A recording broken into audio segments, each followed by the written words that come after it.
Sa seksyong ito ay gagampanan ni Sister Nisi Rosero at ang kanyang bahay ay si Sister Ronaldina Rosero.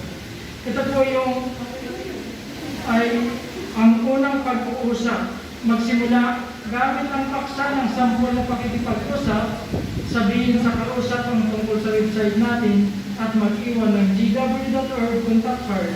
Pakasulit po.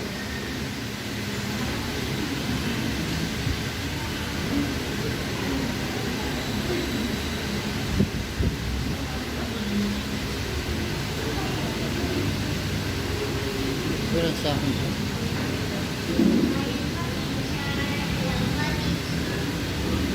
O may CEO pa na. Sorry, hindi ka agad na rin. Ikaw ako nga. May kailangan ka ba? Babalik ko lang po ito sa inyo. Ay, oo. Nakalimutan ko ito kanina. Salamat po pala eh. Welcome po. Napansin ko po reaction niyo sa pinanonood niyo. Kapag nag-worry po kayo Ay, oo ba? Oo, kasi nakita ko yung video ng Bigman sa ibang bansa. Naaawa kasi ako doon kasi yung mga kabataan yung madamay. Tapos yung iba, kaibig ko lang. Kaya po pala nakakaawa nga po sila. Teacher, sa tingin niyo po, mawala po kayong more example na naranasan natin ngayon. Naku, yan ang hindi ko nasagot eh. Pero sana nga, nawala din. Ganyan din po yung sagot ng iba. Kaya isinishare po namin yan o ano sinasabi po ng Bible tungkol po dyan. Aba, ang bata mo pa, para malaman na. Pero sige nga, share ko nga sa akin. Opo, teacher, tinuturo po ito sa babies po namin. At hinahelp po ako ni Mami at Tati ko po para po i-share sa iba. Sa awal 27 na din, mababasa ng puro tungkol po dyan. Ah, talaga? Oo, tamang-tama. Meron ako dito naka-download din sa cellphone ko. Sige, teka, titigil ko. O, ito.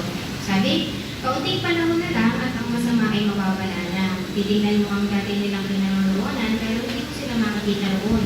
Pero umaamo ang magmamayari ng lupa at nakuumako ang kanilang kaligayahan dahil sa lubos na kapayapaan. Ano daw po mangyayari sa masasama?